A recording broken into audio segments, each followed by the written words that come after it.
అసలు లోకంలో అలక్ష్మి విపరీతంగా దేనికి ప్రబలుతుంది అని అడిగారు వేదంలో.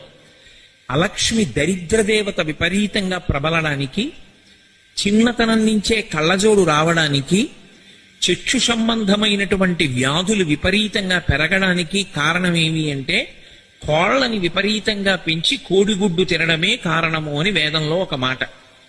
ఎక్కడైనా యజ్ఞం చేసేటప్పుడు ఆ యజ్ఞానికి సంబంధించినటువంటి యజ్ఞవాటము అంటారు. ఆ హోమశాల కడితే హోమశాలలో నిలబడి బ్రహ్మస్థానం అని ఒక స్థానం ఉంటుంది. బ్రహ్మస్థానం మొట్టమొదట వేదంలోంచి కొన్ని మంత్రాలు చెప్తారు.